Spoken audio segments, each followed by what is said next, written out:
let's get started. Okay, today we'll continue covering branch handling, and we'll focus on branch prediction. I'm not sure if we'll be able to finish all of branch handling today, but this is actually a topic that has fascinated many, many people, and it still continues to fascinate many people, although not as many as before. Oh, wait, how did this move? If it's good news, but we'll see. But we'll talk about why it's so fascinating and why it's a very difficult problem in computer architecture. But before that, I have good news for you. Hopefully, we'll see if you think it's good news. But starting from Wednesday, we'll go to a different room since you've complained for the rest of the semester, unless there's some issue with scheduling that room. This is in CIC. It's the Panther Hollow room on the 4th floor. If you've never been there, have you been to CIC? I think I've asked this question before. Okay, you can click on this link and figure out where CIC is, first of all. And if you take the elevators when you enter the building and go up to the 4th floor, you'll see doors, glass doors, big glass doors that lead you to Intel Science and Technology Center. That's where my office is also, actually. If you turn left after you enter those doors and go straight, you'll hit the big Panther Hollow room, which is the conference room. And it's much bigger than this, and it's hopefully more comfortable. And air conditioned. Yeah, hopefully more tempered. Yeah, air conditioned, that's right. There's no air conditioning here? There's something. It's only heating. Oh, it's only heating? Wow. That's Pittsburgh. I would think Pittsburgh would require cooling too. They do one or the other. Oh, it's one of the. Oh, I see. You cannot switch. That's right. Some rooms. I guess some old buildings cannot switch. Right? Yeah. All right. But this is where we will be on Wednesday. So if you're here on Wednesday, you would be in the wrong room, unless you want to be here. Is this good news for everyone? Yes. Okay. I guess looks like nobody contests this one. Okay. Readings. I hope you're doing these readings. I'll keep flashing these until you keep doing these, I guess. Although I cannot force you to do it. But you'll benefit from it, especially if you've done this reading for today, combining branch predictors. You'll get a lot more out of this lecture. And as I said, this is not the time to do this reading yet, but do this reading first. And then this will put a lot of things together. And I'll add one more. I'll keep adding one more. We'll cover precise exceptions either in the next lecture or the next lecture. So this is a paper that talks about different methods that we will cover in class. It's a good paper. It's a seminal paper that was originally published in International Symposium on Computer Architecture in 1985. It's about 30 years old now. Not that old, right? Given that the microcoded machines paper was in 1951. That's about 63 years. Is it 63? Wow. That's a lot. Okay. So we'll continue control dependence handling, as I said. And there are several options we've talked about. And we stopped at delayed branching, although you know the idea by now because I've kind of teased you earlier in one of the earlier lectures. But basically, the idea is simple. You change the semantics of a branch instruction such that it takes effect after n instructions. Basically, the next n instructions that come after the branch are in what's called the delay slot, and they're always executed regardless of what direction the branch takes. You could also make it based on cycles, but usually the ISA is specified as n instructions, and usually n is 1. Basically, this delays the execution of a branch. N instructions that are in the delay slots that come after the branch are always executed. The key question is, how do you find instructions to fill these delay slots, right? Well, what is the benefit of this? The benefit of this is now you don't need to predict where the branch goes, right? If you can fill the pipeline with these delay slot instructions, you know that you're going to execute these instructions. There's no control dependence problem anymore, if you will. It's kind of nice in that sense. But we'll see the downsides of the idea. Well, one downside is how do you find these instructions? Where do they come from, the branch, if the branch depends on those instructions? For an unconditional branch, it's easier to find instructions to fill the delay slot. And I'll show you, well, I won't show you examples with an unconditional branch, but you can think of it, right? You basically take the instructions and targets and pull them into the delay slots because you're going to branch always anyway. For a conditional branch, which is the more difficult branch to predict, as we've discussed, now condition computation should not depend on instructions in the delay slots. Because of this, and because you're conditionally going somewhere, it's difficult to fill the delay slot. It's difficult to find an instruction that is for sure executed regardless of which direction the branch is taken. Well, let me give you one example of why this is beneficial first. These are instructions A, B, C. There's some instructions, and these are dependencies between instructions, and this is the branch conditional X. Basically, this branch instruction conditionally jumps to X, otherwise falls through. And then you have instructions D, E, F, and G. Assume that you have a two-stage pipeline, instruction fetch and execute. I've simplified the pipeline a lot, because I'm going to assume a delay slot of 1. This is normal code without any delay slots. What happens? Basically, you fetch A. In the next cycle, you execute A, fetch B, and you're done with A. And then in the next cycle, you execute B, fetch C, ... right? And when the branch is fetched, assuming you're not doing any prediction, basically, there's a bubble in the pipeline, right? You don't know what to fetch until the branch is executed, and then you fetch G, assuming the branch is taken here. So it takes actually 6 cycles to go through all of this code, assuming you stop at G. Now, if you have delayed branch, this is one way of generating the code. Basically, you have instructions A, B, C, and branch conditional. This instruction B over here does not contribute to the branch computation, right? Which means that it's independent of the branch, or the branch is independent of it. Which means that we can actually move this to the delay slot, right? Does that make sense? We cannot move A and C because A and C have to be executed before the branch. They cannot come after the branch, but we can move B at the delay slot. And delay slot is the instruction that comes right after the branch. This is going to be always executed, regardless of which direction this branch conditional goes. So let's take a look at the timeline of execution. Now in the first cycle, A is fetched. In the second cycle, A is executed, C is fetched. In the next cycle, C is executed, branch conditional is fetched. And because we employ delayed branching, we're not going to do any prediction. In the next cycle, when branch is being executed, B is fetched, and it's going to be executed, regardless of which direction branch goes. In the next cycle, branch condition is determined, and branch is taken, so B is executed, and the fetch engine is redirected to G, and the G is fetched. Now it's 5 cycles to execute all of these instructions. So you've actually improved performance by 16.67%, right? Even in a 2-stage pipeline. Okay? So that's the idea. It's kind of nice. Well, how do you fill the delay slot? In this case, you had this instruction, but what if you didn't have any independent instruction? You have a problem, right? And that's exactly the problem a lot of compilers have had for filling this delay slot. And if you cannot fill this delay slot, what do you insert there? If this B was actually also contributing to the computation? No op, yeah. That's the best answer. You put a no op. Or you exchange a register with itself, which is a no op, effectively. Okay, so people have actually tried to fix this problem, filling the delay slot problem, and they've introduced fancy delayed branching, what I'd like to call. Basically, the idea in Spark, for example, Spark is one of the ISAs that has delayed branching. MIPS is another one. So in Spark, if the branch falls through, if it's not taken, the delay slot instruction is not executed. So you've changed the semantics of the delay slot a little bit. If the branch is taken, delay slot is executed. If the branch is not taken, the delay slot instruction is not executed. Why could this help? Because you can absorb the instruction from where you're branching to into this. That's right. Yes. And where is this useful? In conditional branching. What do you mean? Yeah, like what kind of constructs, what kind of program constructs this is useful for? If else. I don't know. If else, maybe, but loops, right? Loops, okay. Yeah, if you're looping through, and loop is usually taken, then you can actually do this nicely. So let's take a look at a loop, for example, here.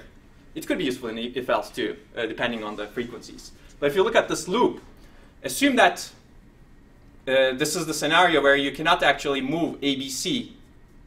ABC, they're all dependent on each other, and eventually branch is dependent on the result. This is our normal code. And branch is actually going to this loop. So this is basically a loop. In the loop body, you execute ABC and branch conditional, and then you keep doing that for a while. Now, if you have delayed branch, not the fancy one, the old school, non-fancy delayed branch code, there's no instruction to fill this delay slot. Right? So you put an op. You have to put an op. Because if the branch goes this way, you need to execute either ABC. If the branch falls through, you need to execute D. Well, we cannot do both. With fancy delayed branching, which is delayed branch with squashing, the idea is this. Basically, if the branch is taken, you're going to execute A. If the branch is not taken, you're going to execute D. But if the branch is not taken, if the branch falls through, the delay slot instruction is then executed. And observing that many of the loop branches are taken because programs consist of loops that iterate many, many times, this idea is probably a good idea because now what you can do is you can move one instruction from the next iteration of the loop to the delay slot. And if the branch is taken, which means that you go to the next iteration, you execute the instruction from the next iteration. If the branch is not taken, this becomes a no-op. It gets squashed. That's exactly the effect what you want, right, in a loop. And this has actually improved the ability of the compiler to fill the delay slot much better. Does that make sense? Basically, this is the first iteration, and this A is from the next iteration, and then you jump to B. Yes? But how do you know if the branch is not taken before you execute it? Yeah, you need to execute. So it's not as beautiful anymore, right? Once you execute it, you need to flush again. So you need to have that flushing capability in the pipeline. Absolutely. So the hardware is not as simple. But it's always a trade-off again. If you want full control in the software level while making the hardware simple, you'll have to live with the no-ops. If you want to get rid of no-ops, you need some hardware support. This is one example of that, yes? Is this really actually any different than a branch predictor that knows that a branch backwards or assumes that it will always be taken? That's a good question. It's actually similar in some sense, right? Because it seems to be doing the same thing, except now you have an additional instruction. That's right, except you're not doing it in hardware. You're purely doing it in software. Yes. Well, I mean, but you're still given the instruction that allows you to do this, so it seems weird that you're That's right. giving an instruction instead of it just happening. That's right. It's different in the sense that the hardware doesn't need to predict. But yes, it's blurring the lines right now. Okay. So what are the advantages of this? I guess I'll give you, since I have 100 slides to cover, and we're only 1/10 of the way. I'm not going to cover all of that. I'm joking. But you keep the pipeline full. I think we've already talked about this. You keep the pipeline full with useful instructions in a simple way, right? Assuming that the number of delay slots is equal to number of instructions to keep the pipeline full before the branch resolves. So this was nice with one delay slot. But that works for only a 2-stage pipeline where the branches are resolved in the second stage, right? What if you have a 20-stage pipeline? Do we have 19 delay slots? It's already difficult to fill the delay slot with one instruction, right? How about 19? That's going to be tough. So now you see the downside of the idea, right? You need something else on top of this, so this is not a solution. All delay slots can be filled with useful instructions. Well, basically, these are coupled, kind of. Right? Because if the number of delay slots increases, this becomes exacerbated. Okay? If you cannot fill the delay slot with useful instructions, then you're executing no-ops. Well, I guess I've talked about the disadvantages and the advantages, but this is an advantage, actually. Assuming you can make this work. Disadvantages, well, not easy to fill the delay slots, even with a 2-stage pipeline. And the number of delay slots actually increases with pipeline depth and superscalar execution width. And we'll talk about that again later today. And also the number of delay slots should be variable with variable latency operations. So some operations may take 8 cycles, some operations may take 100 cycles. And your branch may be dependent on them. Right? And if you have buffering capability in your pipeline, you may need to fetch more instructions, depending on which instructions the branch is dependent on. Does that make sense?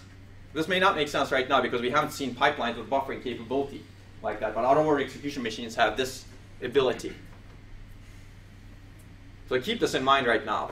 Basically, the resolution latency of a branch is not constant, depending on what operations the branch is dependent on. Think about a data flow machine where instructions are executed based on when the data is available. The branch, although branch in data flow machine is kind of odd, right? It's really conditional execution in data flow. But think about it that way, because out-of-order execution is data flow within the sequential execution paradigm. A branch resolves when its dependencies are satisfied, right? And they may be satisfied depending on when the memory operation completes, and the memory operation can take 500 cycles versus 3 cycles. So this is tough to fill the delay slot. That variable latency makes life even harder for the compiler, but we've discussed that last time. There's another issue with this, which is this. This is actually not a clean design, right? You're now tying the ISA semantics to the hardware implementation. This is true for a lot of the RISC architectures, or open microcode, for example. But delayed branching is one example that has persisted over years. You really tied the ISA semantics to the hardware implementation. So for example, Spark, MIPS, and HPPA. I guess, do people use Spark ISA? I guess Oracle still has Spark, right? That's right, yes. So it's still alive. They have one delay slot after each branch. And they've had to support it. If pipeline implementation changes with the next design, well, too bad. To support backward compatibility in your code, you still need to support the delay slot, right? Because people have written code assuming that the branch has delayed semantics.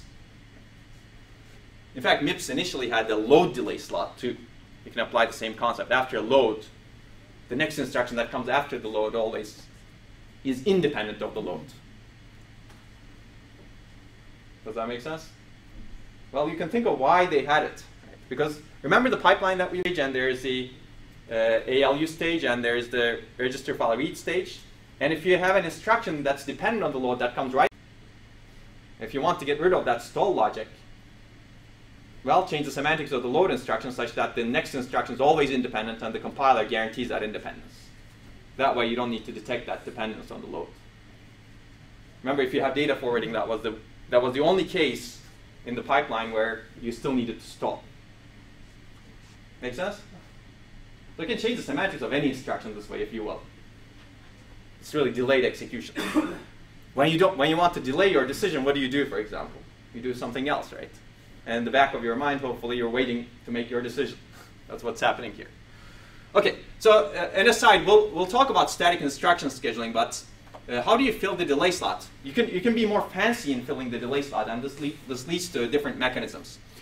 So reordering data-independent operations, instructions, does not change program semantics, so you can take advantage of that. For example, this is an instruction, and this is branch. This branch is independent of this instruction, and here's a delay slot. What you can do is, in this case, you can basically move the independent instructions to the delay slot if the branch and the instruction are within the same basic block. And remember, basic block is a single entry, single exit piece of code. There are no branches in between the basic block. Then now they become within the same basic block, sorry. Otherwise it was outside the basic block, if you will, here. Okay, well, I guess it's still within the same basic block here because the branch is outside. Okay, basically, if the branch doesn't depend on the instruction in the same block, that instruction can be moved. But let's take a look at more fancy cases. Here we have a subtract instruction, ... and an add instruction over here. And the branch is dependent on this add instruction in this case. And you have a delay slot over here. And branch jumps to the target. What you can do is to move, you can move the instruction from the target into the delay slot, right? But that instruction should really be executed only when the branch is taken. Right? Now, if you have fancy delayed branching, this is great. This works. This is the if-else case you were talking about, for example. This is the loop case you were talking about. If you don't have fancy delayed branching, you can still do this movement, actually. It's not that bad. But you need to ensure correctness if the branch is not taken, right? So if the branch is taken, this is great because sub is going to be executed in the delay slot. If the branch is not taken, you've executed sub. So you'd better add something else to the not taken path that undoes the sub, which is an add, probably, right? This is called fix-up code. So you can actually do this movement, but the compiler needs to be very careful in guaranteeing correctness by ensuring that the data flow or the semantics is not disturbed by inserting fix-up code, or undo code, if you will. You fill the delay slot, and if the branch, if this instruction shouldn't have been executed, then you undo the subtract, which is basically an add, right, on the other path. And once you start doing code optimizations like this, you'll need to add more and more undo code or fix-up code. And your code becomes bigger and bigger. It's called code bloat. We will see that in static instruction scheduling. This makes sense, right? You could do the same thing from the fall through path. In this case, the branch is dependent on this add, and you have this branch that is branching to this subtract. Well, assuming that you've somehow, this is the fall through path, what you can do is you can move the subtract over here. But this subtract should not be executed if the branch is taken, which means that in the taken path you add another add to fix up. Make sense? So this is good. You can maintain correctness, but it's a safe movement. What if this subtract, when it executes, generates an exception?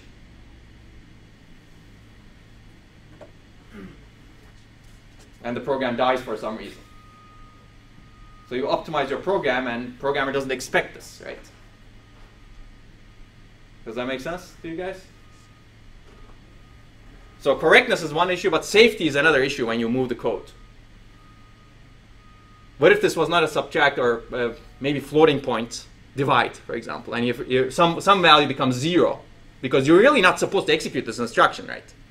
If the branch is this way, you're really not supposed to execute this instruction. But the compiler is putting this instruction speculatively in the delay slot and it's executing it. And if the branch is really not supposed to be executed, it's undoing the operation. But this instruction may have a side effect. Side effect meaning unintended effect. It's not only doing subtract, but maybe it's generating an exception, right? So the compiler needs to be very careful. This is one of the reasons why you actually optimize the code when you turn on flags like -05 in GCC. How many of you have done that? Good. Some of you have done that. That's good. It's very hard to debug, right? Because all of the code is reordered, and sometimes you may get an exception like this. So we'll see correctness and safety. So for correctness, this is fine, but safety, this may not be fine. And the compiler needs to guarantee both, although when you optimize the code, you're giving up some of those guarantees. Sometimes, depending on what, you can actually enable safe optimizations, right? In GCC. Okay, this is clear, delayed branching. And we've covered a little bit of code optimization as well. Do something else. I'm going to rush through these slides. This is my favorite topic, but we've talked about this. Basically, do something else actually solves a lot of the problems. Do something else until the problem goes away. Right? That's the idea of fine-grained multithreading. Right? Basically, hardware has multiple thread contexts, and each cycle fetch engine fetches from a different thread context. This way, there's no need to predict the branch. No need to handle the control dependence. Because by the time the branch is resolved, you don't need another instruction from this thread. Well, that's what I said over here, right? And you can see it like this here. This is your pipeline. While you're fetching an instruction from one thread, you're fetching the operands from another thread, and another thread is executing, another thread may be executing in some other function in it, another thread is storing its result. Basically, no two instructions exist in the pipeline from the same thread. In other words, branch or instruction resolution latency is overlapped with the execution of other threads' instructions. This is the idea of overlapping latency, and we'll see this concept. This looks better. Of latency hiding or latency overlapping.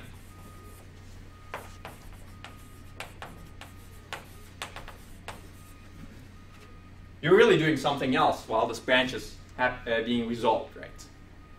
During that latency. The upside is very nice, actually. There's no logic needed for handling control and data dependencies within a thread. Right? And assuming the threads are independent, you don't need any logic for this. There are several downsides which we have discussed. When a single thread performance suffers, right? You design this pipeline, but you're having only one instruction in the pipeline from a given thread. This is a trade-off, again, you're making. Do you get throughput from many threads, or do you improve the performance of a single thread? Now, if you're not going to detect dependencies within a thread, handle control dependencies, then you're giving up the single thread performance. Does that make sense? Okay. this is kind of the trade-off with multi-core versus single-core processors, right? Do you design a much better single-core processor that can execute a single thread faster, or do you design a bunch of wimpy small processors that can execute many, many threads at the same time? Very similar trade-off. Well, we've talked about this. Extra logic for keeping thread context, and I'll get back to this. So, one of you asked this when we talked about fine-grained multithreading. And this doesn't work if you don't have a lot of threads in the pipeline. What if you have only one thread? Well, you're fetching from that thread every n cycles, right? Okay. So let me refine the idea a little bit. Switch to another thread every cycle such that no two instructions from a thread are in the pipeline concurrent, basically. And I've talked about this. It tolerates the control and data dependency latencies by overlapping the latency with useful work from other threads, and also improves pipeline utilization by taking advantage of multiple threads. You can see it in both ways. So this is great if you have a program that has many, many threads, right? If you're, for example, executing a web server application, and you're getting a lot of requests from different users, and you don't care about the latency of each user's request as much, you basically pipeline all of those requests in the same processor, and this is great. That's one example. Database transactions are another example. And this is a very old idea too. This was actually first implemented in Control Data 6600 processor, with the first out-of-order execution processor actually, which was a competitor to IBM. This was a very small group of engineers that competed with IBM and won. But then IBM came back pretty strongly. And they designed the IBM 36091, which introduced a lot of new ideas. But this is earlier than that. I'll get to this. And also, this is a 3-page paper that describes some of these ideas. But basically, a little bit of history. The CDC 6600's peripheral processing unit is fine-grained multi-threaded. Peripheral processing unit is basically accessing memory. And at that time, it was called I/O. A processor executes a different I/O thread every cycle. You can do multiple memory operations, basically every cycle. And an operation from the same thread is executed every 10 cycles. It took 10 cycles to access memory, or the I/O unit. So they pipelined this access to the I/O unit such that 10 threads could access it in a pipeline manner, but each thread could only access every 10 cycles. That's the same idea. Burton Smith's HEP, heterogeneous element processor, basically took this idea and applied it to a system that was actually that influenced a lot of other systems later on. It had 120 threads per processor. It's huge. And it had available queues versus unavailable queues. Basically, threads would move, and they would be available or unavailable at any given time. But each thread can have only one instruction in the processor pipeline, and each thread was assumed to be independent. Basically, to each thread in fine-grained multithreading, the processor looks like a non-pipeline machine, right? And we've talked about this. This trades off single-thread performance for system throughput. And this is this is from the HEP heterogeneous element processor. Its cycle time was 100 nanoseconds, and it had 8 stages, which means that for a given, it took 800 nanoseconds to complete an instruction. Think about memory access, it actually takes much longer. And you don't switch to the same thread until that memory access completes. That's why they had 120 threads to cover that long memory latency. Because if a thread actually accessed memory, I think it was much longer than 800 nanoseconds. You need about 100 threads to cover, under 20 threads to cover the memory latency. Such that while a thread is waiting for memory, you could execute it. You could keep the pipeline full. Okay, so this is, I've kind of drawn this earlier on the board, but this is what a multi-threaded pipeline looks like. This is with 4 thread contexts, so you need 4 program counters. And every cycle you need to be able to select from them. And this is one very simplified view of the thread select logic. Right? Every cycle you increment it and it wraps around. And you have 4 register files, and you select from them every cycle. Make sense? So imagine the processor that has 120 threads. That's a huge register file, right? GPUs today are actually like this. They have huge register files because they can execute from many threads. When we cover GPUs, we'll see that the pipeline kind of looks similar to this. And this is a real processor that actually had fine-grained multi-threading, Sun Niagara. Basically, it looks kind of similar, although the colors are different over here. Basically, if you look at this, you have 4 program counters, and then a thread select mux, and you select which thread to fetch from based on cache misses also. So if a thread is accessing memory, you don't select from that thread. You don't select that thread to be fetched. Basically, you insert a bubble into the pipeline. If assuming there are no cache misses, basically you select from the other threads in a round-robin manner. And there's also instructions to send in, and there must be register files. There you go. Register file times 4. Basically, copy all of these. Copy the context of a thread. Thread context. Which is the architectural state of a thread, right? PC plus register file. And everything else, special registers. We'll call it SREGs, machine registers for that thread, right? You need to copy that in a multi-threaded processor. Actually, many processors today are multi-threaded, but they're not fine-grained multi-threaded, and I'll make that distinction perhaps later on. GPUs are fine-grained multi-threaded. Some other processors like Niagara are fine-grained multi-threaded. The processors that probably you're using, Intel processors, for example, are simultaneous multi-threaded. So they don't switch to another thread every cycle. They want to keep the single-thread performance. So they have all this complicated data dependence logic and out-of-order execution. But they're able to execute from multiple threads at the same cycle. And this improves system throughput without giving up single-thread performance. But it comes, of course, at the cost of additional complexity. Now you have to execute a single thread fast as well as execute multiple threads at the same time. Okay, that's the, somebody brought up hyper-threading, but simultaneous multi-threading is the original name for it.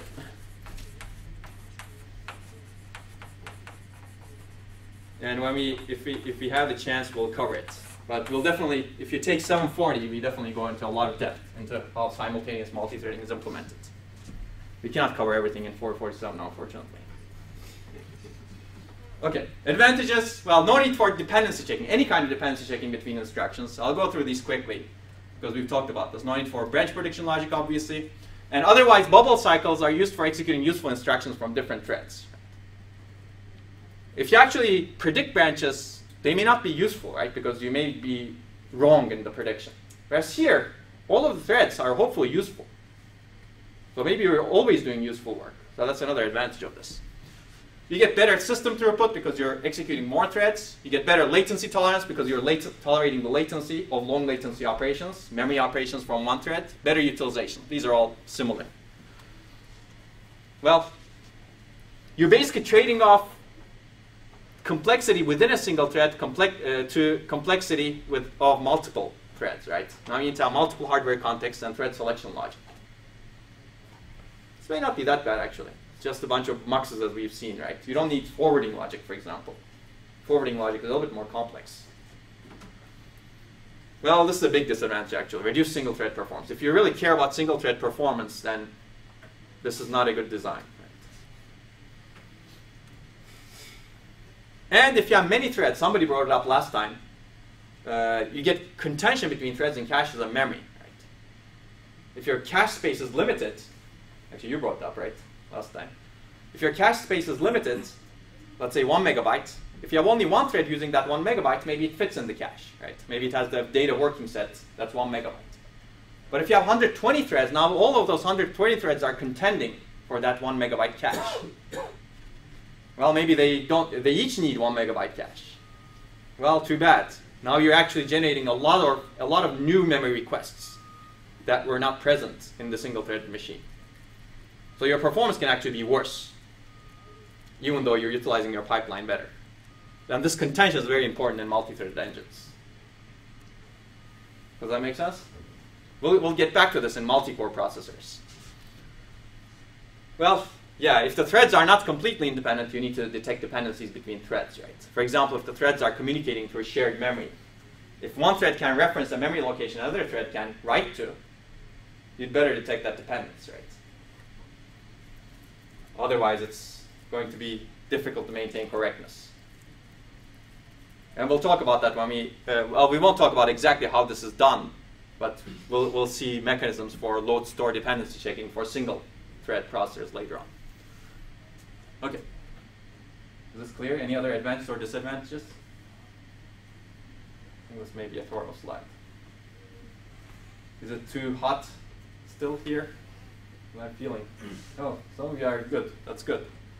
Maybe I'm just excited about fine-grained multithreading and I'm sweating. Okay, now let's dive into branch prediction. Branch prediction, basically guessing the next fetch address, is another solution. And let me do this so that... Basically, the idea is simple. You guess the next instruction to fetch. Let me give you the benefit of this. This is what happens if you actually... This is the code we're going to execute. You have this load, and this is the pipeline. It's a 4-stage pipeline, I guess 5-stage pipeline. When you get to the branch, when you fetch the branch, you do not know what instruction to fetch. It could be this one, it could be this one, right? So if you stall, this is what happens. Branch resolves over here. Let's say you fetch the next instruction. This is a very bad example, of course. The branch resolves after the write back stage. But this is just to illustrate the point. Right? You fetch the next instruction only after the branch resolves. As a result, you take, I think, 12 cycles over here. With branch prediction, what happens is when you fetch the branch, you predict the next instruction. And assuming that the prediction is branch is, I guess, not taken, right? This is the not taken path. You fetch this add, and you fill the pipeline with the predicted path. And if the branch is correct, that's great, right? If the branch is predicted correctly, you're done after 8 cycles. So you can improve performance significantly instead of having bubbles. But we talked about this. If the predicted incorrectly, then you have a problem, right? This is, I'm going through this relatively fast, but which one is the branch? The branch is the blue one, right? Basically, you fetch the branch, blue one, it resolves, and you figured out that actually you fetched the wrong thing afterwards. Then you need to flush the pipeline and refetch from the next instruction. And if you do the math, I think this takes 12 cycles in this pipeline. So you don't gain anything. Okay. Basically, how do we keep the pipeline full in the presence of branches? You guess the next instruction when the branch is fetched, and this requires guessing the direction and the target of the branch. And this is kind of a modern pipeline. In this example, I'm going to use this because I'm going to talk about predication later on, so we'll keep this in mind for 50 minutes or until Wednesday. But basically, this is a modern pipeline, which you will read about in the microarchitecture of superscalar processors. And modern pipelines are very deep. If you fetch A, at that point you make a decision. Predict that this is the next instruction that will come, and then you fetch from this path. And at the end, when the branch actually executes, maybe 20 stages later, you can count this one, you verify the prediction. Is my prediction correct? Right. Actually, in Pentium 4, it was 20 stages, exactly. The branch is resolved 20 cycles after it's fetched. That's a long time, right? Because you need to do all of these things. And it's very heavily pipelined so that it could support a clock frequency of over 3 gigahertz. You verify the prediction. If the prediction is correct, everything is great. You filled that 20-stage pipeline. If the prediction is incorrect, too bad. You flush all of that work. And then you fetch from the correct targets. Okay? Well, that's how it works. The simplest prediction mechanism, as we've discussed, is always predict PC plus 4. Right? And let's take a look at the effectiveness of this. Let's do some performance analysis. If this instruction is a branch, assume that the branch is, let's be a little bit more aggressive, assume that it's resolved in the ALU stage. So when the branch is over here, you've already fetched 2 instructions after that. But after the ALU stage, you can redirect the fetch. Assuming that the branch is taken, you can change the instruction fetch stage to the target, such that you can fetch the target instruction. You need to get rid of these instructions. That's the pipeline flush, viewed another way. Does that make sense? Basically, this happens if you predict the next instruction is PC plus 4, basically predict the branch is not taken, but the branch is actually taken, which is determined at the end of the ALU stage. Which means that you've actually lost 2 cycles, right? So when a branch resolves, branch target is fetched, and all instructions fetched since instruction H are discarded, must be flushed, assuming the branch was predicted incorrectly. If it's predicted correctly, then there's no problem, right? These are called the wrong path instructions, by the way. or mispredicted path instructions. You fetch them, but you need to get rid of them. Well, killing is one way of getting rid of them, I guess. Actually, there are many methods people have used to get rid of them. You can go and invalidate all of the pipeline registers, right, when the branch is flushed. Or you turn everything into no ops. Okay. So let's take a look at the performance analysis. Correct guess, there's no penalty, right? You basically keep the pipeline moving. Your instructions per cycle is still 1. And remember, if you remember the calculations that I put up, 86% of the time we had a correct guess with if you predict always not taken, right? Because 86% of the time, the next program counter is the next sequential program counter, PC plus 4. And I'll give you that number. If you have an incorrect guess, now you have 2 bubbles, right? You fetch 2 things that you need to discard. Assume that there's no data dependencies. I should fix the slide. Let me fix it right now such that I don't forget. Here, I feel much better now. Okay. Okay. Yeah, this is how I get the 86%. Remember, 1 in 5 instruction was a branch, 20% control flow of instructions, and 70% of the control flow of instructions are taken. Which means that if you're predicting PC equals, next PC equals PC plus 4, 80% of the time, your next sequential is correct. And in the remaining 20% of the time, 30% of those 20% of control flow instructions, you're correct. Right? Because 30% of the time, next instruction is really the not taken path. So 86% comes from 80 plus 20 times 0.3. Yes. Okay, that's better. Okay, you can do the calculation. But what is the cycles per instruction? Cycles per instruction is you basically have 1 instruction per cycle if everything is correct. Only when you're incorrect, you get 2 additional cycles. Right? These are just overhead cycles. So if you do the calculation, if everything is correct, you get 1. But 20% of the time, well, not 20% of the time. It's actually 14% of the time you get 2 additional cycles. Why is it 14%? Because 20% of all instructions are control flow, and 70% of them are taken, which is when you're incorrect. So your CPI increases to 1.28. So that's a huge performance loss, right? Even with this simple pipeline, 28%. And I'll give you some examples later on why how the performance loss changes as you increase the depth of the pipeline. And this also assumes a 2-cycle penalty on a branch. You lose only 2 instructions. In Pentium 4, you lose, well, that's a lot of instructions, let me think. It's 20 cycles, but you can actually fetch 3 instructions per cycle. So you lose at least 60 instructions, and sometimes even more. So you can think of that multiplier, right? That becomes terrible. So this is the probability of a wrong guess, and this is the penalty for a wrong guess. So you can actually make performance better by reducing the probability of a wrong guess. This is better branch prediction, better guessing, if you will, or better magic. Or you could reduce the penalty for a wrong guess. Instead of having 2, you could make this 1. Now this becomes harder as you pipeline your machine deeper and deeper. But you could do that. Let's take a look at that. Let's take a look at this part first. Well, this is a mess over here. But I told you that branch gets resolved in the ALU stage, right? Basically, at the end of the ALU stage, you compare the 2 registers and check if the registers are equal. Let's say you have branch equal, right? It checks whether register 1 is equal to register 2, or 2 source registers are equal. If so, you take the target. That's where your branch is resolved. You could try to reduce the branch misprediction penalty for a wrong guess, by moving that logic, branch resolution logic here, as I've done here. Basically, get the source registers for the branch, and then add a comparison, branch condition computation logic, right in this stage, and then based on that, determine whether or not you change the PC. And target address is determined over here because we're assuming that actually your target address is actually PC plus offset for many branches. Or even if it's from a register, then read another register, right, at another port. This reduces the branch misprediction penalty to 1 cycle, right? Because you're resolving the branch in the decode and register read stage for this pipeline. And your CPI, as a result, cycles per instruction, as a result, becomes 1.14 because you reduce this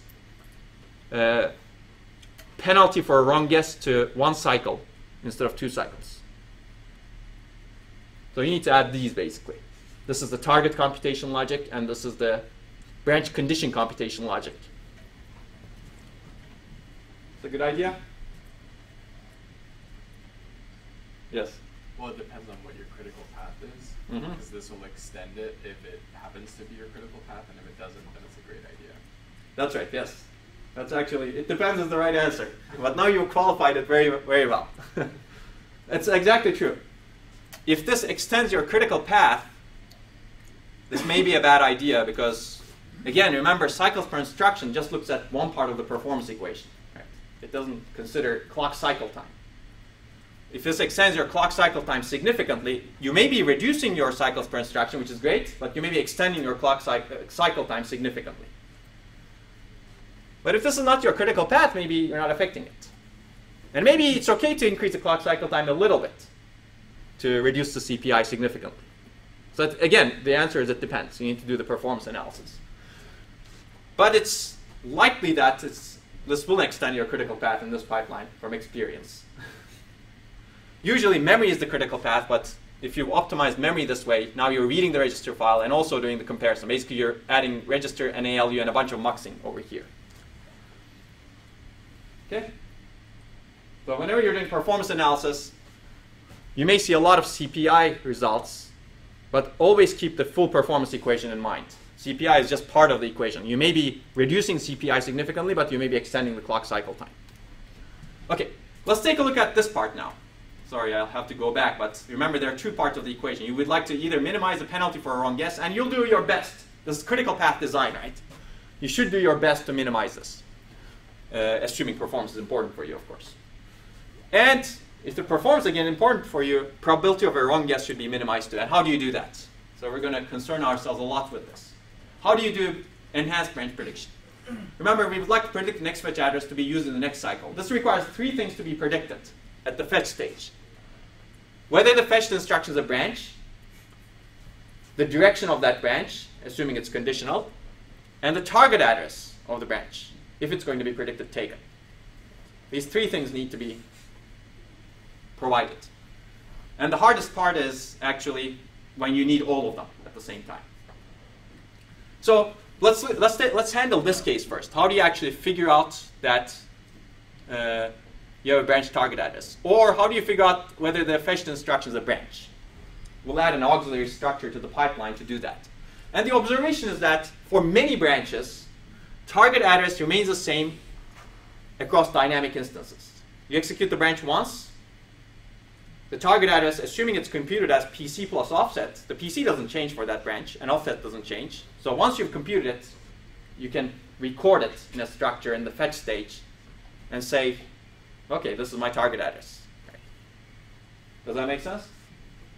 You don't need to compute it over and over and over and over, because the PC doesn't change, offset doesn't change for the same branch instruction. Yes? What difference does that make, though? Because combinational logic, you're not going to remove it from the circuit, so it's still going to be running its combinational logic to compute it. That's right.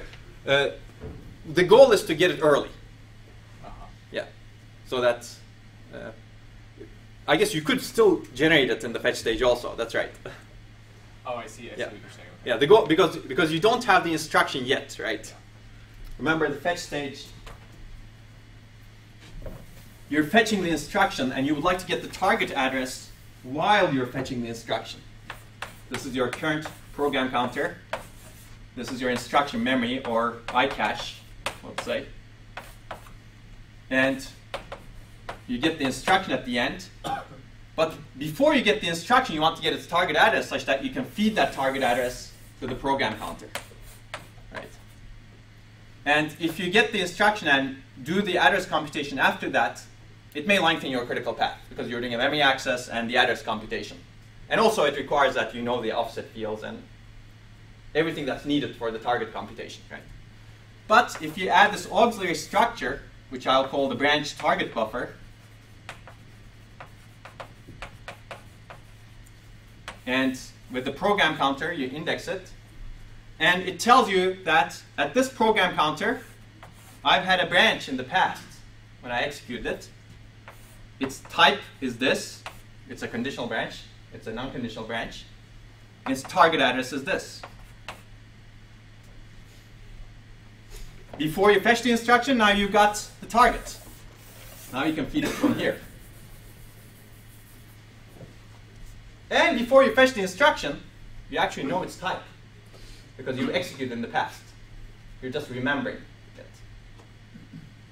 So you can kill two birds with one stone, right? And the stone is called the branch target buffer. Make sense? It's beautiful, right? So that's the idea. Store the target address from the previous instance and access it with the program counter in parallel with the instruction cache, instruction memory access. And also you can store many, many things here, as I said. Whether the instruction is a conditional branch, whether the instruction is an unconditional branch, a call, a return, and we'll see those later on. Let's concern ourselves with the conditional branch. If you store a conditional branch right now you can generate the controls for this PC mux, right?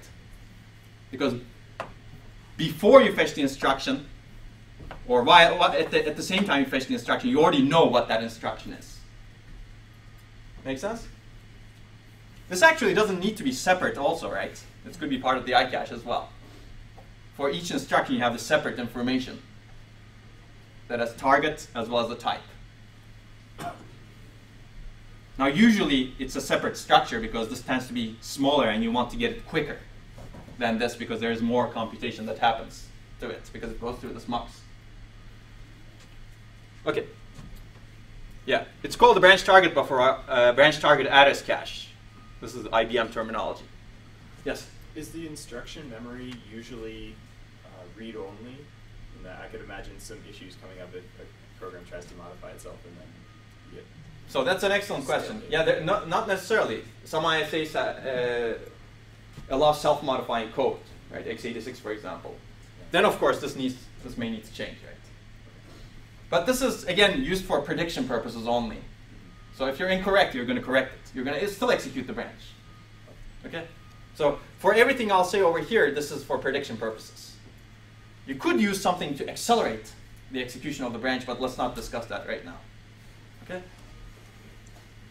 So this is the beauty of computer architecture, right? You can be creative and make things run much faster. You can do things that are very different. Okay, so let me give you actually the fetch stage. I've given you this part. This is the cache of target addresses, BTB, branch target buffer. And I'm going to assume a direction predictor for now. We're going to look at the direction predictor. This is for conditional branch prediction again. For conditional branch, you need to know whether the instruction is a branch and its target address. It's going to come from here. And also the predicted direction. Whether you should take the target address here, from here, or whether you should take PC plus 4. So that's what the direction predictor will tell us. So you use the program counter, the address of the current branch, to index or access this cache of target addresses, which basically, at the same time, you use this program counter to index into this direction predictor that says taken or not taken, prediction again. And cache of target addresses, it may be a hit, which means that you already executed this branch and it's still here in this cache. Hit means that, oh, hit actually implies that it's a branch, right? Because you'd better not store a target address here for a PC that's not a branch. That makes no sense, right? Okay, hit implies that this is a branch, and you get the target address. And you use the direction prediction to choose, basically the direction prediction says taken, and you OR the taken with the hit signal. That also makes sense, right? Oh, well, sorry, yeah, that's an AND, you're right. If you do an OR, then you'll get the wrong result. Then you'll have an incorrect pipeline. Yes, you AND it. This means that if the branch, the next program counter is a target address only if you get a hit in this target buffer and the branch is predicted taken. For every other case, the next instruction should be PC plus instruction size. Right? Yes. Why is the direction predictor not part of the cache of target addresses? Yes, that's an excellent question. It could be, actually. I just want to separate it because you were going to use different things over here. It doesn't have to be. But it could be. If it's a simple direction predictor, you can have one bit, for example, saying, oh, most of the time I've seen this branch, it was taken. So you could actually have it over here. You could combine all of these structures. You could actually combine all of these into the iCache with the instructions themselves. That's an excellent point. But we're going to see sophisticated branch predictors that use information other than the program counter. So this target address and whether or not an instruction is a branch is really a function of the program counter. But the direction prediction, you may want to use other information. Make sense? And we'll see some examples of that. Actually, you may want to use completely other information and not the program counter at all. That's where the black magic comes in. But if you read the paper, then you'll see that it's not black magic. Okay, so assume that now if you actually predict always taken, now you can do always taken prediction, right? Because you have this cache of target addresses. And this direction predictor may be nothing over here. You say always taken, right? That's not the best prediction. But assuming that you can do that, now your CPI goes down to 1.12. Why? Because 70% of the branches are taken. And for the branches, you're only inaccurate 30% of the time. So for only 6% of the instructions, you incur this 2-cycle penalty. So your CPI is 1.12, which is much better than 1.28. So even with always taken, we've done much better. And we're going to try to reduce it to as close to 1 as possible. Even though these numbers sound small, again, remember, this 2 is really not 2 in modern machines.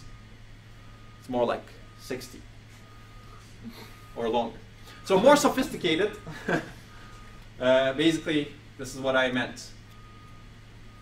You may want to have a direction predictor that also takes into account which direction earlier branches went. Not this branch, but the branches that I fetched earlier. Where did they go? Maybe they tell us some information about where this branch will go. And I can consider thinking why that would be the case. If you read the McFarlane paper, you shouldn't be thinking by now. But if you haven't, thinking is good. Thinking is hard, but good. So that's exactly why. This answers your question, but we'll see why this makes sense. Okay, so let me cover this quickly, and then we'll take a short break. Basically, we'll look at a bunch of simple direction prediction schemes. Some of them will be compile time or program time, static, meaning the direction prediction doesn't change during the runtime of the program after it's compiled. Always not taken, always taken, backward taken, forward not taken, profile based, and we'll see a bunch of other ones. And then we'll also look at the runtime mechanisms, where the hardware actually does the prediction. Last time prediction is a very simple one, for example, where you could keep the information in the BTB, right target buffer. And then we'll make this more sophisticated, add more compile time mechanisms, and add more runtime mechanisms. And actually, today, many processors use both compile time mechanisms, but they also have very sophisticated branch predictors, especially if they care about single thread performance, right? If you're designing a fine-grained multi-thread machine, don't bother doing this, because you won't have another branch in the pipeline. You won't have another instruction in the pipeline after you fetch a branch from the same thread. Okay, I guess let's take a break over here for 5 minutes, and let's come back and hopefully finish the remaining 67 slides. Probably not.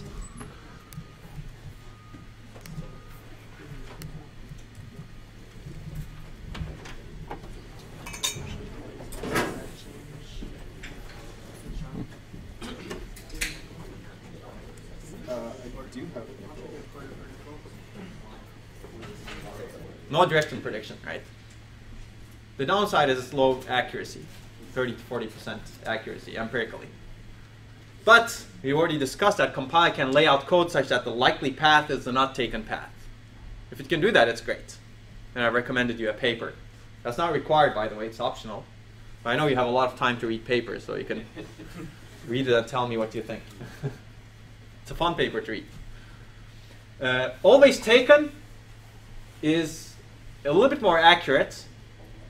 Again, it requires no direction prediction. That's nice. It has better accuracy. Because backward branches are usually taken, as we've discussed earlier, right? Loop branches. And backward branch, what's a backward branch? Basically, we've discussed that also. A target address is lower than the branch PC. Okay. People have come up with other mechanisms. What they found out is backward branches are usually taken, but forward branches are usually not taken. To take advantage of that, they predict backward branches as taken, others as not taken. Right? Again, this is static branch prediction, because you know whether a branch is backward or forward once you lay out the code. Right? Again, the compiler can take advantage of this by laying out the code such that the likely taken path is the not, well, such that you do this prediction better, right? Such that the, let's see, let me put it this way. Such that the taken branches are made backward and not taken branches are made forward, right? The compiler can do that. Right. Let's look at more sophisticated mechanisms. Remember we talked about profiling? The compiler runs the program once or multiple times with their representative input sets and figures out something about the branches or about something else. Here we're going to figure out something about branches. So we're going to do profile-based branch prediction. And the idea is compiler determines a likely direction for each branch using one or more profiling rounds. And encodes that direction as a hint bit in the branch instruction format. So in the branch instruction format, you have a 1 bit saying, compiler says this branch is going to be very likely taken or not taken.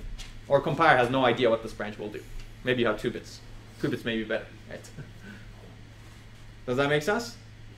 And how does the compiler set that bit? Well, profiling. Right? Compiler runs the code with a bunch of input sets and says, oh, 95% of the time this branch was executed was taken. So I'm going to set that bit to not taken. Such that when the hardware fetches that, it basically uses that bit to predict the next fetch address. Again, you still need a BTB, because you need to know whether the compiler actually marked that as taken or not taken. Well, you could actually do it from here too. That's why BTB and this can be combined in this case. But you still need to cache the target address if it's predicted taken, right? Okay, the upside of this, the big upside of this compared to these 3 mechanisms is now you can do per branch prediction, right? Because every branch can have a bit associated with it saying, compiler says this is taken or not taken, or this is likely taken or not, likely not taken. That's why it's more accurate than the schemes in the previous slide. Yes? So is this something you have to add to the ISA? Mhm. That's how it makes it into the instruction cache? Absolutely, yes. You need to have this bit in the ISA, in the branch, that has that information. And many ISAs actually have that. x86 has that, for example. Which ARM, I don't know. My bet is that they would have it, but no? Really? You haven't seen it at all? There's no... They want their first Okay. Well, maybe they don't. It may be a good idea because sometimes the compiler can know. This is accurate if the profile is representative, of course. We talked about this, right? If the profile is totally different from what the program will run on later on in real execution time. For example, if you're searching for Super Bowl, when Super Bowl is not happening, maybe you won't get good branch prediction accuracy on a program that's optimized for Super Bowl, right? Does that make sense? Your profile needs to be representative. Well, this is the downside, because it requires hint bits. And these are bits that are not necessary for execution, but that aid performance optimizations like branch prediction. Right? Does that make sense? For example, this is an example. The compiler, in the ISA, you can add hint bits saying this load will likely miss in the cache. Right? Again, the compiler can profile the program and set those bits. The other downside, compared to later mechanisms, we'll see is accuracy depends on dynamic branch behavior. What does this mean? Basically, you have only 1 bit per branch, right? But the branch can be executed many, many times. The compiler can encode only one thing. This is likely taken or likely not taken. What if the branch looks like this? Basically, during its execution, this is time. And during its execution, branch is taken for 10 times and not taken for the next 10 times. You can only encode taken or not taken. And you get only 50% accuracy this way. Right? Because the compiler doesn't have the freedom to encode the entire execution. And even if it encodes the entire execution, maybe it's going to be wrong, right? Does that make sense? Or the branch can look like this. Taken, not taken, taken, not taken, taken, not taken, taken, not taken. Again, you get 50% accuracy. Okay? But we'll see that these are actually very nicely predictable branches with dynamic branch prediction. You can imagine memorizing this pattern, right? and predicting it perfectly correctly. Okay, and of course we've talked about this. Accuracy depends on the representativeness of the profile input set. Here, I guess it doesn't matter, right? You could pick one of them. The compiler could pick one of them and it always gets 50% accuracy. But what if the branch is always taken and the compiler encoded it as it's likely not taken? Well, you're too bad. Now you get 0% accuracy. And there's no way to correct it unless you do hardware-based branch prediction. The second static branch prediction is, again, program-based or program analysis-based. You still need hint bits, very similar to this. But the idea over here is, instead of profiling, so what is the downside of profiling? It adds time to the compilation, right? Actually, for this reason, many software is not profiled, even though it's a good idea to improve performance. If you have a huge piece of code, very complex, for example, like Windows, you can profile it to optimize it, but that profiling, the compilation of Windows already takes hours and hours and hours, days in some cases. If you do profiling, then you're extending that time to weeks maybe. So that's the downside of profiling. The other approach is to use program analysis. Basically use heuristics based on program analysis to determine statically predicted direction. And again, the compiler can do this. And this paper is actually another nice paper that I would recommend. It's called Branch Prediction for Free. It's in Programming Language Design and Implementation in 1993. And they've shown that with these heuristics only, no profiling information, you get only 20% misprediction rate, which is respectable. But we'll see with dynamic branch prediction you get around 95%. Well, 5% misprediction rate, which is still pretty good, but we want more, or we want less, smaller misprediction rate. So what are these heuristics? For example, this paper discusses predict branch less than or equal to 0 as not taken. Why? They found out that negative integer is used as error values in many programs, and you use branch less than or equal to 0 to indicate error in many programs. Heuristic, not always correct. But you don't always need to be correct because you're doing prediction here. You're always verifying the prediction. Another heuristic, loop heuristic, for example. If you have a branch guarding a loop execution, predict it as taken, or execute the loop. Because many programs actually execute the loop. So this is a branch that looks like this. If blah blah, then you have for blah blah. The heuristic is that predict that you're going to go to the for. Because programs are usually loop-based. Again, this is a heuristic. If a branch is comparing two floating point values, predict them as being not equal. Predict that as not taken. Or two pointer values. It's very unlikely that two pointer values will be equal. Or if a branch is comparing a pointer to a null, again, predict that as not taken. So again, it's unlikely. In the common case, it's not going to be that. So these are heuristics. They have a bunch of heuristics this way. The upside is this doesn't require profiling. Once you set the heuristics, it's relatively easy to determine. And these are relatively easy heuristics. The downside, obviously, is this, right?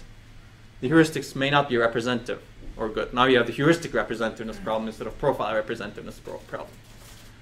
And it requires some compiler analysis for these heuristics and ISA support. But this is true for other static methods also. You need to have this ISA support to convey from the software to the hardware whether the branch is likely taken or likely not taken. But, well, there's another approach.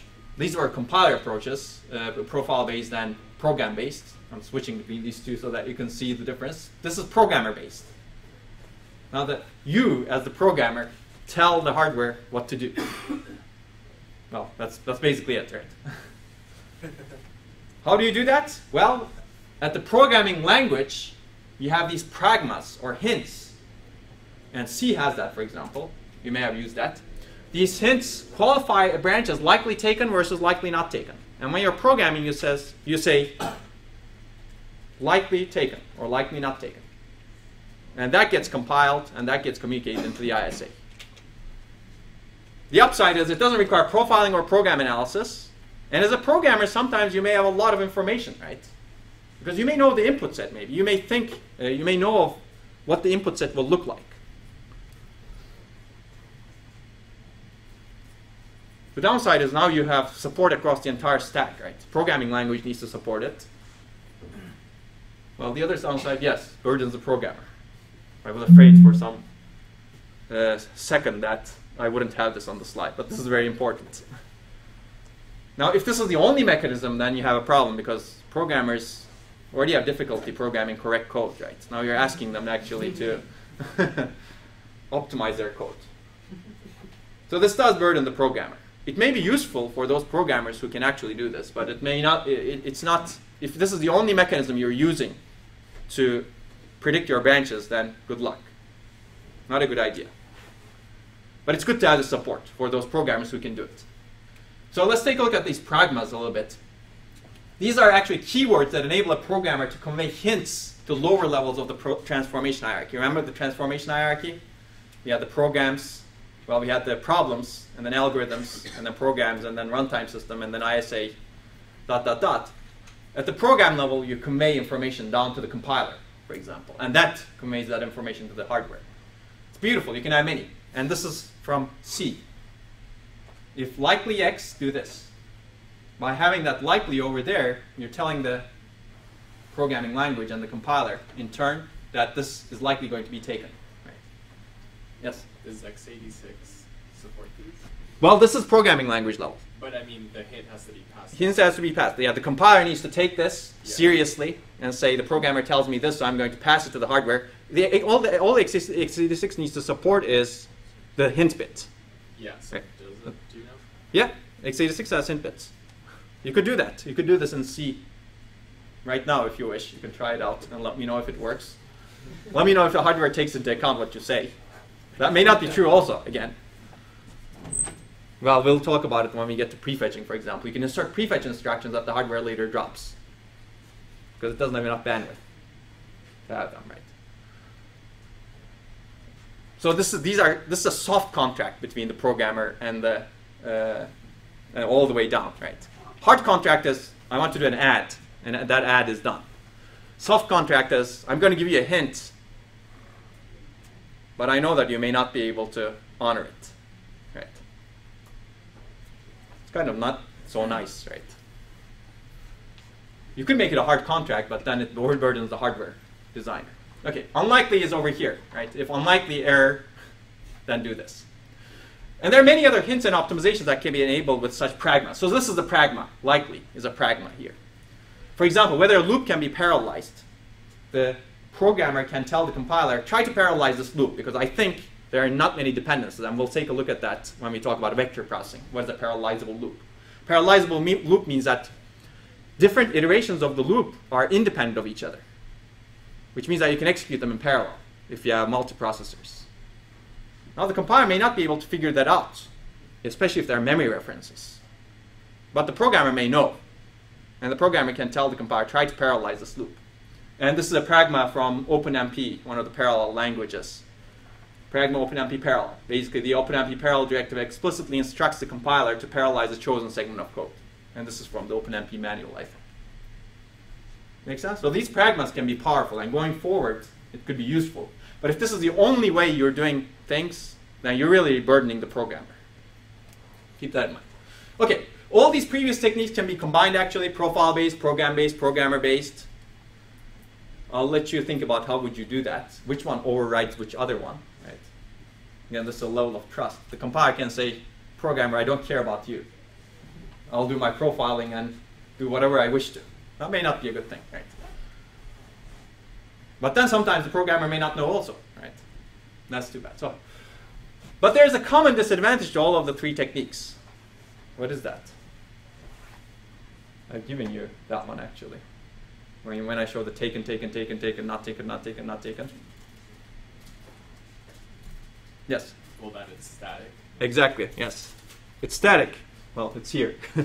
It's not adaptive by definition, right? It's not dynamic. It's not observing what's happening at runtime, and it's not adapting to it. And that's a big disadvantage to all of these techniques. Cannot adapt to dynamic changes in branch behavior. And branch behavior may change depending on the input set, the phase of the program, what path actually you're taking in the program. We're going to see that. This can be mitigated a little bit if you do dynamic compilation. What is dynamic compilation? Remember the transmeta or the Java virtual machine? These basically instrument the code such that they figure out what are the hot paths, hot values, and once in a while they dynamically recompile the program. And maybe they change the hint bits based on that dynamic recompilation, right? It's heavy because you need to profile the program at runtime. And because it's heavy, it cannot be done at a fine granularity. You cannot recompile the program for every branch, every time you execute a branch. Right? That's expensive because there's a lot of overhead. So you can make these dynamic by using them in a dynamic compiler. But it's difficult to adapt at a very fine granularity. Fine granularity means smaller number of cycles. You change your decision for a branch maybe every 10 cycles. Maybe every time you fetch the branch, you make a different decision. It's very difficult to do that with these techniques.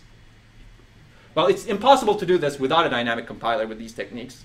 But it's very difficult to do this. The idea of dynamic branch prediction is predicting the branches based on dynamic information that's collected at runtime by the hardware. Advantage, now you can do prediction based on the history of the execution of the branches. Right? Remember, if you see taken 10 times and then not taken after that, you can adapt. You can switch to not taken after some point. We'll see how we can do that. There's no need for static profiling. Input set representativeness problem goes away. Compiler doesn't need to be involved. I guess that could be nice or not nice. Disadvantages, now more complex because it requires additional hardware. And we'll see what that hardware is. So let's take a look at some of these predictors. Oh, we still have a lot of time. Maybe we'll cover the 100 slides. It's getting hot here, right? I guess we need to, no? You guys are okay with it? Okay, well, we're going to fix this in the next lecture. Would you like me to open a window? No, that's all right. Otherwise, some other people who don't think it's hot may get even colder. So last time predictor is a very, very simple dynamic prediction mechanism. Basically, you have a single bit per branch. It could be stored in the BTB, as you suggested, or it could be stored in the iCache, again, if you combine BTB and the iCache, or it could be a separate predictor. Separate direction predictor. Basically, this bit indicates which direction the branch went last time it was executed. That's it. You execute the branch, you record taken or not taken, and the next time you fetch this branch, you use that as your prediction. Beautiful, right? Simple. If you do even the simple thing, you get 90% accuracy here, right? Assuming you start with a taken prediction. You can do the calculation yourself, right? You mispredict this one and this one, right? Which one? Yeah, the first one, right? Right? 90% is pretty high. Remember, with the static prediction, you actually predict 50%. Yeah, 50%, yes, 50% of this. The downside of this is it's good here, but you can do better. Basically, this always mispredicts the last iteration and the first iteration of a loop branch. Now, what do I mean by that? This is not a loop branch at the top that I showed you over here. But if you do this, let's say you have the beginning of a loop. Well, I guess I should call it a loop. And then branch loop. And assume that this keeps executing. And then, so this is the taken path, and this is the not taken path. And then eventually you have another branch that takes you here, right? So you keep executing this loop several times. And once you enter the loop, you keep executing many iterations, let's say. So the last iteration, let's assume that you start with always a taken prediction. While the loop is iterating, you get it correct all the time, right? Taken. But the last iteration, you get it incorrect because you predicted it as taken, whereas the branch is taking you out of the loop. So that's one place where you get incorrect. And the last time you executed it was not taken, right? Now later on, you go back to this loop and you execute it again. You encountered this branch, you predicted it as not taken because the last time it was really not taken, right? Because you got out of the loop. But now assuming that you iterate a lot in the loop, you mispredicted because you should really predict it taken. Right? So this mispredicts the last iteration of the branch, the last iteration of a loop branch, and the first iteration also when you enter it. Does that make sense? In the steady state. Assuming the programs operate based on loops. So basically your accuracy for a loop with n iterations is m minus 2 over n. Now this may not be a problem if n is 1 billion, right? You get only 2 out of 1 billion incorrect. But if your n is small, if your loop is iterating maybe 3 times, your accuracy becomes 33%. If your loop is iterating, I know 1 time, so I guess that doesn't hold for 1 time. you get it always incorrect. So this is, don't take this as a general formula for all n. But yeah, this works for loop branches with loops with large number of iterations. But here, your n is 1 here. You enter the loop, execute it once, and then get out of it. Right. Basically, the branch is taken, and then not taken, taken, not taken, taken, not taken, taken, not taken. You get 0% accuracy on this one. Because the direction of the branch this time is different from the last time. And that's true for this kind of branches. And these branches exist actually. Sounds terrible, right? Well, how do you fix this problem? Yes?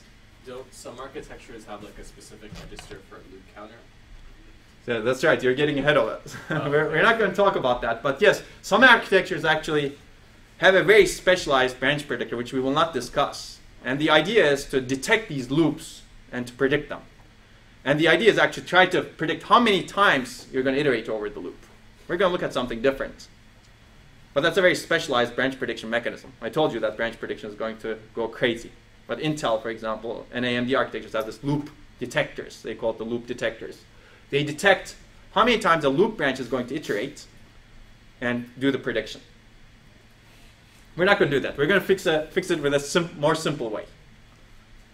What could it be? Well, one observation is that maybe we changed our decision too quickly. Right? Maybe not for this one, but later. Well, actually, let's do this first. Let's assume that you have 85% accuracy, which is not actually too bad for the last time predictor. Your CPI is now 1.06. Right. So you're doing pretty good with just the last time predictor.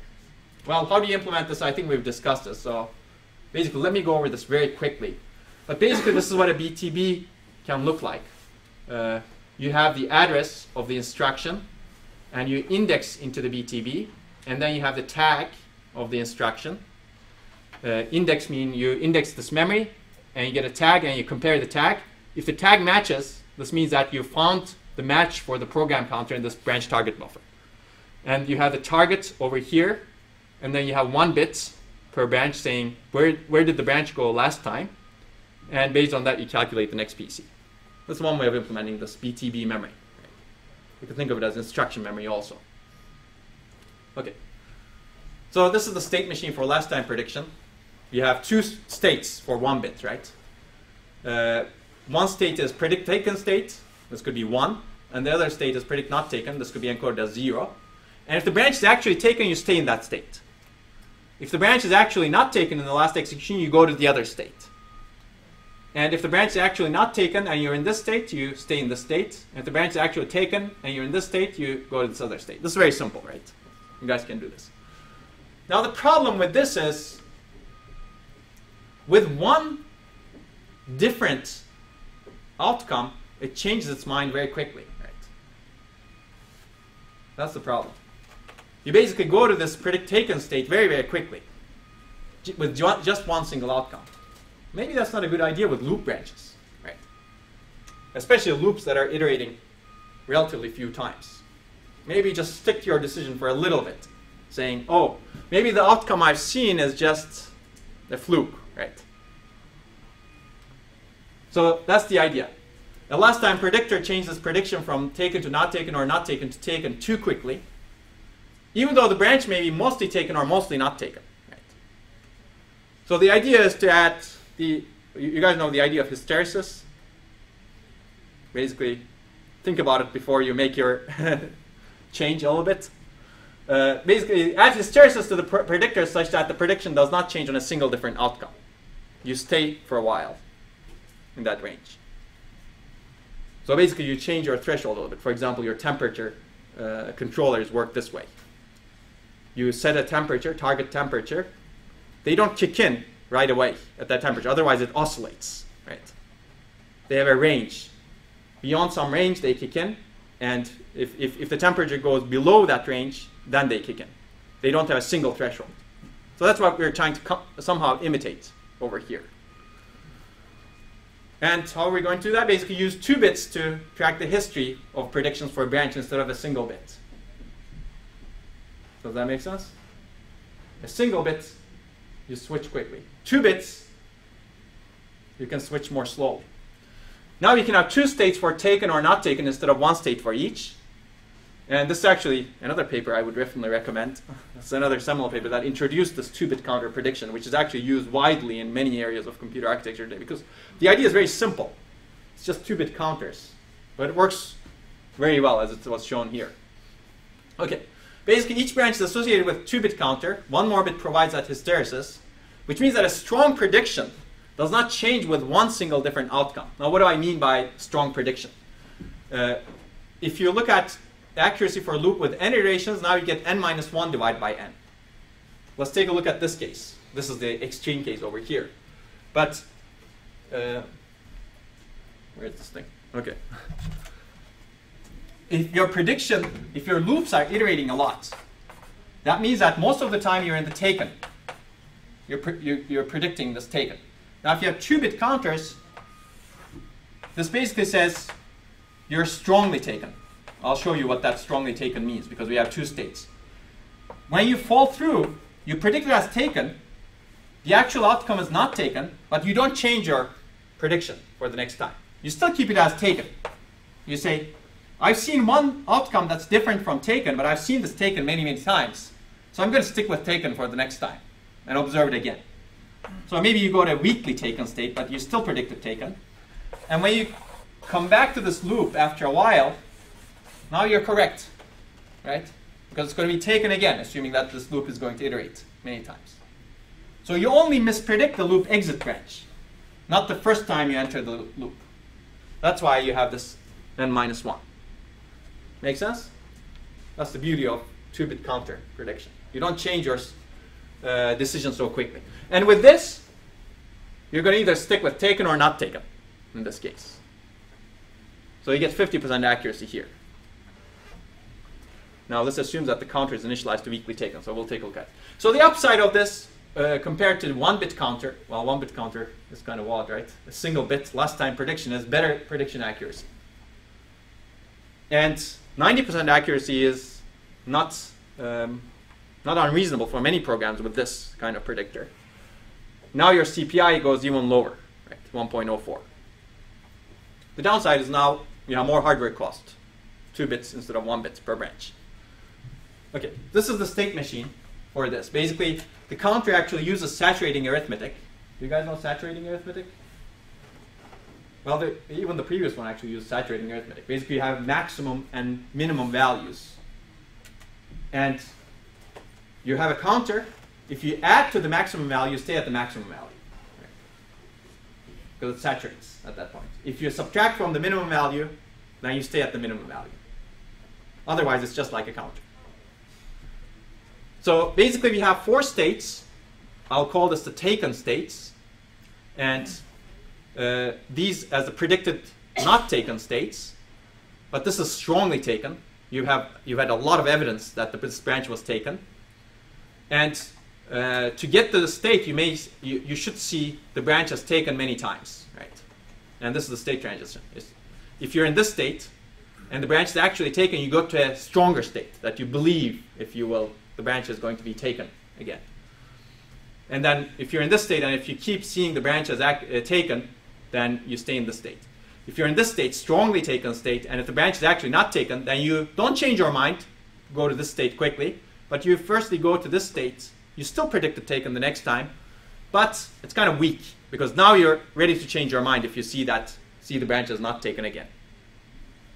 Does that make sense? You could think of it as changing your belief based on evidence, right? You need at least 2 differing outcomes to change your prediction.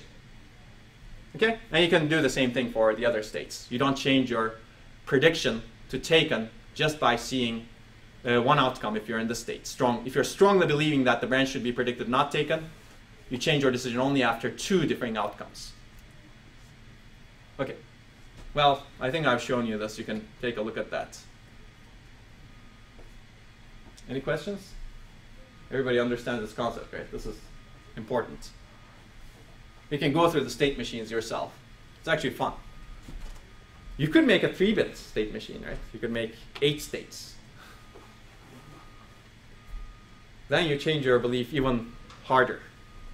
Now there's a trade-off here. Maybe sometimes you actually should change it quickly, right? That's why the loop counter exists in some cases.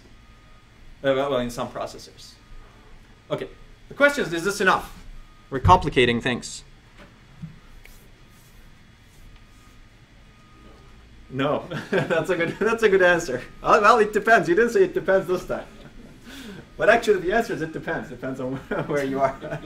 But basically, you get 85 to 90% accuracy for many programs with this 2-bit counter-based prediction. This is also called bimodal prediction. I don't like the name bimodal, but 2-bit counter prediction, let's say.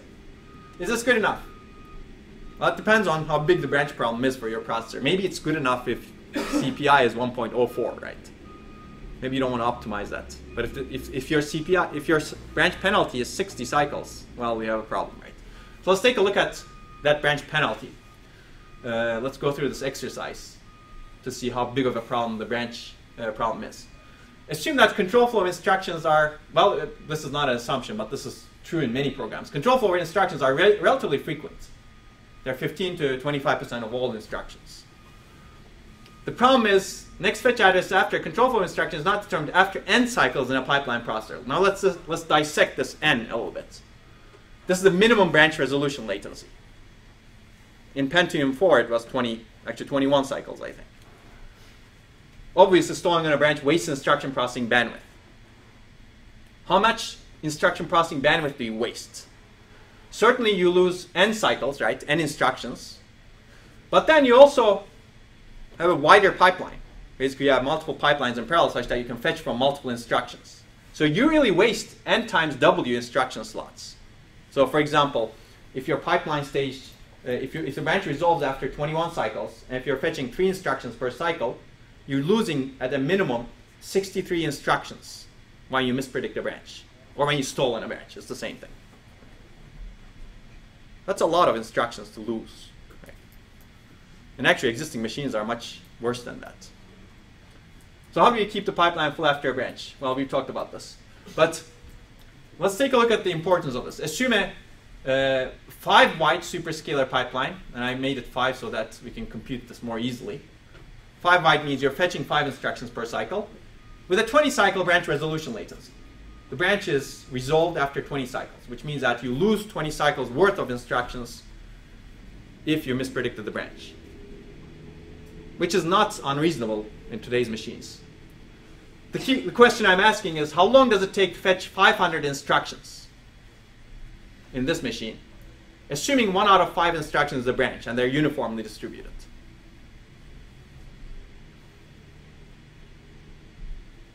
Well, I haven't given you one information. What if your branch prediction is 100% accurate? How long does it take to fetch 500 instructions in this machine? This is simple. Say it again.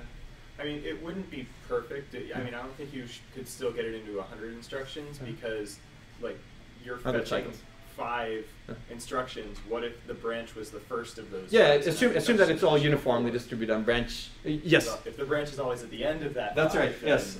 You know, I mean, so it's But assume that it's so perfectly predicted, so it's nice. okay. Yeah. So assume that you don't. The branch is always aligned as the 5th instruction, and you don't have any waste in the fetch cycle. So you're getting ahead a little bit. I had something over there saying maybe I'll cover this. I had something over there saying no fetch breaks.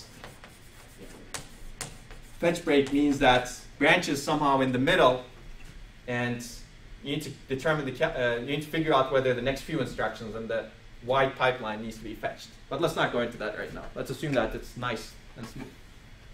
And we're also assuming that we can determine if it's a branch and where it Yes. would be going to, and all of that within the cycle. Yes, absolutely. We're going to assume that. From now on, we're going to assume that. Okay. 100, right? 100, because you're basically have 500 instructions and you're fetching 5 instructions per cycle. You're 100% accurate, nothing goes wrong. That means 500 divided by 5. Right? And you don't waste anything. You don't waste any work. Now let's do the same thing for 99% accuracy. It's going to be fun now.